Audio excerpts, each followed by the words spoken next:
Ça sent l'hiver, non? Bon allez, on sort les popcorn, je vous présente tout de suite mes films et mes séries anti-complexes préférées pour passer l'hiver au chaud.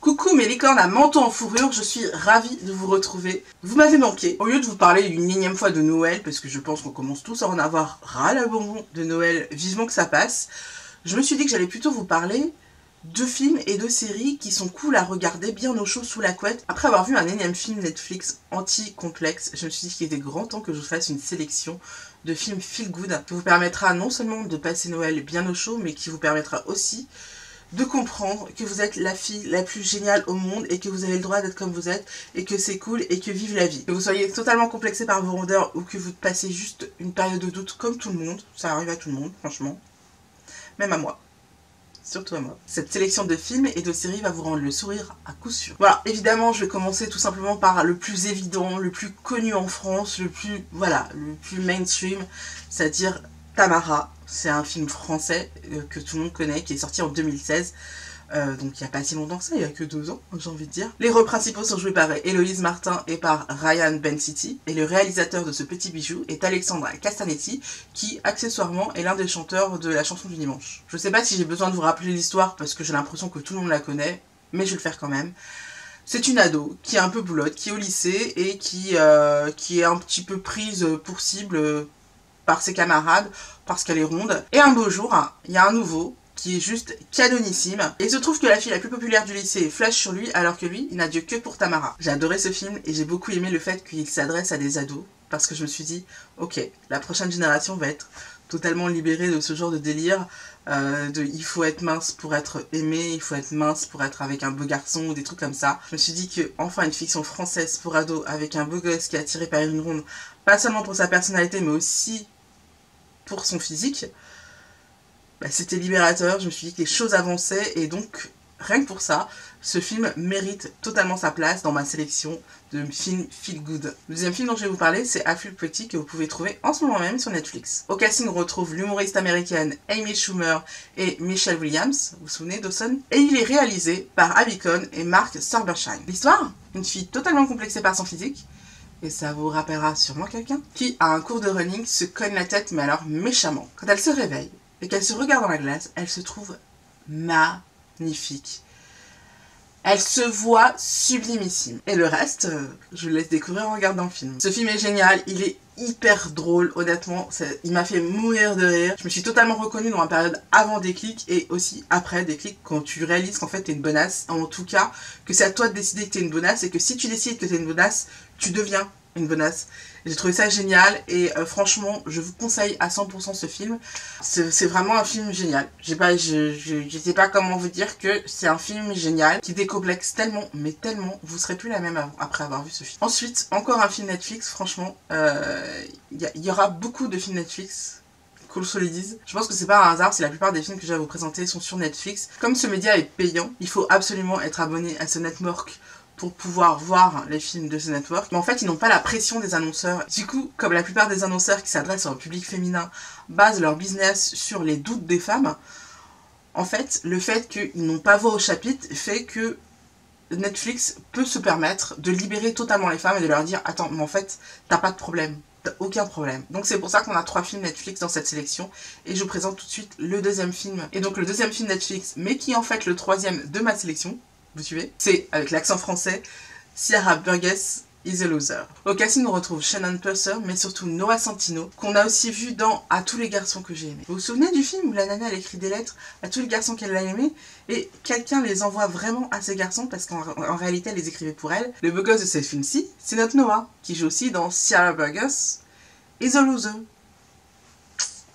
Et ce petit bijou est réalisé par Ian Samuels. L'histoire commence un peu comme Tamara, c'est-à-dire une fille boulotte qui est au lycée et qui est un petit peu la risée de son école. Mais elle est un cran dessus de Tamara parce qu'elle fait partie de la fanfare et tout. C'est vraiment la loser par excellence. Elle se fight avec la fille la plus populaire du lycée qui, pour se venger, donne son numéro au prochain mec qui la drague. Il y a plusieurs raisons pour lesquelles je vous conseille ce film. La première, c'est qu'il rappelle tout simplement qu'on tombe amoureux d'une personnalité et pas d'un physique. La deuxième, c'est qu'en réalité, c'est pas un film d'amour, c'est un film d'amitié. Et qui rappelle un principe simple, c'est qu'en fait, les gens les plus méchants sont souvent les plus malheureux. Donc même si c'est normal d'être blessé par des paroles qui sont faites pour être blessantes, remettez-vous rapidement quand on vous dit quelque chose de méchant, parce que sachez que la personne qui vous les a dites souffre encore beaucoup plus que vous. Troisième film Netflix, mais quatrième de notre sélection, c'est le film Duplin, qui vient tout juste de sortir sur la plateforme.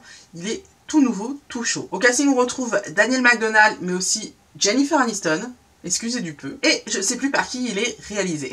L'histoire nous parle encore d'une ado complexée par ses rondeurs qui vient de perdre sa tante qui était aussi ronde et qui comprenait totalement ce qu'elle traversait et qui l'avait totalement aidée à vivre en fait, à kiffer la vie. Et cette gamine est totalement perdue parce que en fait sa mère ne la comprend pas du tout, parce que sa mère est une ancienne reine de beauté qui a basé toute sa vie sur son physique. Elle ne comprend tellement pas sa fille que le surnom qu'elle lui donne c'est Dumpling, qui veut dire boulette en anglais. Elle découvre par hasard, en regardant les affaires de sa tante, pour pouvoir faire un tri, que celle-ci s'était inscrite au même concours de beauté que sa mère avait gagné, en 1993. Seulement cette chère tante n'était pas allée jusqu'au bout. Et donc pour gagner un tout petit peu d'attention et d'estime de la part de sa mère, elle décide elle-même de s'inscrire au concours et cette fois elle va y rester jusqu'au bout. Elle va vraiment concourir dans un concours de beauté. Ce que j'ai beaucoup aimé dans ce film, c'est que il se passe dans le sud des États-Unis. Donc du coup, on a un peu le folklore des sudistes, c'est-à-dire de la country, des belles maisons sudistes, enfin voilà, un petit peu une vraie couleur bien américaine, sud-américaine, qui est assez sympa à voir. Et du coup, on aurait tendance à se dire, bon, ok, on est du côté des ploucs américains qui ont voté pour Trump. Mais en fait, pas du tout, parce qu'il y a une petite touche queer qui vient dans le film et qui vient donner énormément de couleurs au film et qui le rend vraiment pétillant et super beau à regarder. Et franchement, je vous conseille absolument ce film. Maintenant que je vous ai présenté les films, passons aux séries. La première série dont je vais vous parler, c'est la plus évidente, c'est Fatma Diary. C'est une série anglaise qui a été diffusée sur E4, il me semble. Elle a duré 2 saisons, elle est terminée maintenant. Il y a eu donc 16 épisodes. Et au casting, c'est Joy Nash qui a le rôle principal. Joy Nash qu'on retrouvera plus tard dans Game of Thrones. Vous savez, c'était la belle-mère de Ramsay qui se fait zigouiller par lui en fait, avec ses chiens. Super comme mort. L'histoire, bah, c'est une fille ronde, super complexée encore, qui est au lycée encore, sauf qu'elle a une vie de famille pas très simple et qu'un jour elle fait un gros craquage et passe 4 mois à l'hôpital psychiatrique. Avant de partir de l'hôpital psychiatrique, son thérapeute lui conseille fortement de tenir un journal pour qu'ils discutent ensemble après pendant les séances. On est donc totalement plongé dans l'intimité et dans le quotidien de cette jeune fille et se sachant un petit peu mentalement perturbée, il n'y a pas de fausse pudeur. Du coup, on arrive vraiment à intégrer sa façon de penser et sa façon de ressentir les choses. Et c'est assez sympa. Ce que j'ai particulièrement aimé dans cette série, c'est que pareil, y a un mec super canon qui flash sur elle. Je vous dis pas la suite, mais disons qu'elle va pas se faire jeter du tout. Ensuite, la deuxième série dont je vais vous parler, c'est Diamond. C'est une série qui est sortie l'année dernière. Il n'y a eu qu'une seule saison malheureusement. Elle est sortie sur AMC aux États-Unis. Elle est extrêmement difficile à trouver sur internet. Ne m'en voulez pas de vous avoir présenté une série qui est très difficile à trouver. Je suis navrée, c'est pas de ma faute, c'est pas moi qui fais les téléchargements ou les streamings. Je suis désolée, mais je tenais vraiment à parler de cette série parce qu'elle est vraiment chouette. Elle est vraiment pile poil dans ce que j'essaye de vous expliquer et dans ce que j'essaye de vous raconter sur cette chaîne. En fait, c'est l'histoire de Plum qui travaille dans un magazine féminin. Et en général, quand on dit qu'on travaille dans un magazine féminin, c'est qu'on est journaliste. Sauf qu'elle, elle ne fait que répondre aux courriers que les lecteurs envoient à la rédactrice en chef. Elle est hyper complexée et son but ultime dans la vie, c'est de subir un bypass. Sauf que je ne sais pas si vous le savez, aux États-Unis, il n'y a pas de sécurité sociale ou très peu. Et sa mutuelle refuse de rembourser les frais médicaux. Donc, il lui faut un autre financement. Et c'est là qu'arrive une sorte d'association, un sanctuaire qui s'appelle Calliope, dont la chef lui propose que si elle suit le parcours de Calliope, elle aura 20 000 $. Sachant que la grande Manitou de Calliope, c'est tout simplement l'héritière d'un régime très connu aux États-Unis, que nous on pourrait assimiler à Weight Watchers. Je sais plus le nom qu'il lui donne, mais c'est presque Weight Watchers, donc on va dire que c'est Weight Watchers, parce que nous on peut dire les marques ici. La série n'a fait qu'une saison, donc 10 épisodes, et les rôles principaux sont tenus par Joy Nash, qui est Plum, la ronde, mais aussi Juliana Margulies, qui joue la rédactrice en chef, et qu'on a vu aussi dans The Good Wife. Ouais, c'est The Good Wife, carrément la boss, quoi. L'intérêt de cette série, c'est que, pour une fois, vraiment, là, c'est vraiment la première fiction où il y a une réelle réflexion derrière la grossophobie. C'est-à-dire qu'à un moment donné dans la série, Plum comprend que cette tyrannie de l'apparence, c'est quelque chose de fondamentalement sexiste, voire totalement misogyne, parce que cela réduit la femme à un rôle d'objet sexuel. Ce que pointe du doigt la série et ce que comprend soudainement Plum, le personnage principal, c'est que les femmes ne sont mises en valeur et ne sont reconnues que lorsqu'elles sont jolies et que quand elles sont baisables. C'est le mot qu'utilise la série, c'est bangable. En fait, ça veut pas dire baisable dans le sens, oui, ça passe, on peut te baiser. C'est baisable dans le sens où les mecs voudraient te baiser, tu vois. Les mecs courraient après toi pour te baiser. Et c'est je sais pas si vous saisissez la nuance. En gros, c'est bonasse, quoi.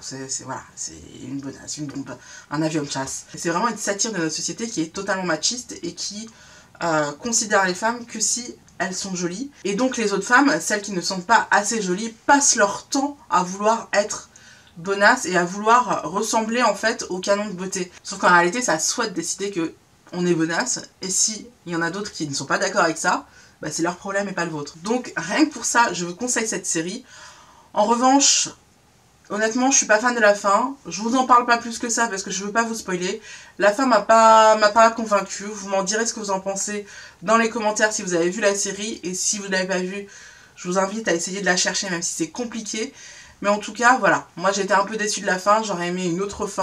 Ok, le dernier contenu vidéo dont j'ai envie de vous parler, c'est pas du tout un film ni une série. Ça va être un documentaire qui s'appelle Unvoice Your Body, qui a été réalisé par Tawin Brunfitt. Tawin Brunfitt, c'est une femme australienne qui, après ses 2 grossesses, s'est trouvée grosse et se trouvait moins jolie. Du coup, pendant des mois et des mois, elle a travaillé comme une dingue pour perdre du poids. Elle faisait du fitness, du machin et tout. Elle s'est battue comme une malade pour retrouver sa taille d'avant. Et en retrouvant sa taille d'avant, en fait, elle s'est rendue compte qu'elle n'était pas si heureuse que ça et que cette pression qu'elle ressentait perpétuellement sur son corps lui faisait vraiment du mal. Et du coup, elle a laissé tomber le fitness à outrance, et elle a laissé tomber les régimes, et elle a laissé son corps s'exprimer et devenir celui qu'il était, qu'il devait être en tout cas. Elle pose une photo d'elle nue, avec son nouveau corps. Et elle reçoit des tonnes de messages. La plupart des messages sont hyper gentils. La plupart des messages lui disent « Bravo, t'as eu les couilles, t'es génial ». Mais il y en a d'autres qui sont extrêmement violents, qui sont d'une violence qu'elle a jamais vue et voilà, ça l'affecte. Et en fait, elle réalise qu'en fait, elle vient de faire un doigt d'honneur à la tyrannie encore de l'apparence. Et qu'en faisant ce doigt d'honneur à la tyrannie de l'apparence, elle fait aussi un doigt d'honneur à celles qui sont toujours, à celles et ceux d'ailleurs, qui sont toujours dans ce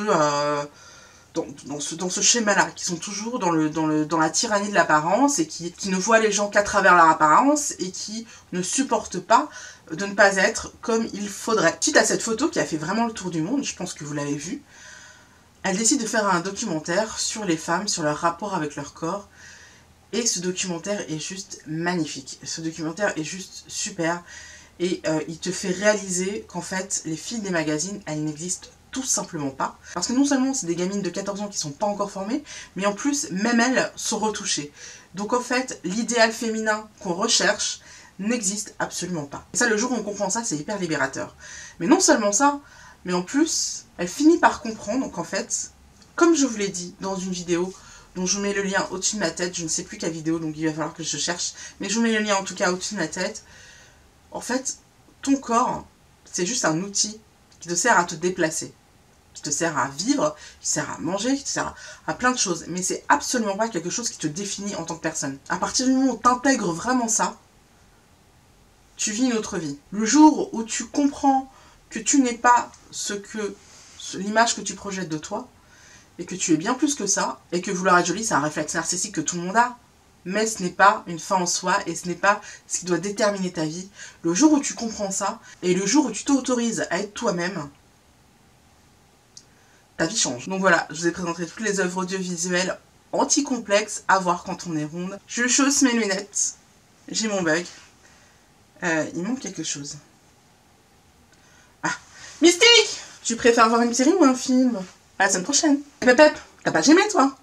T'es abonné au moins? Bon, sinon on se retrouve sur les réseaux sociaux. Bye!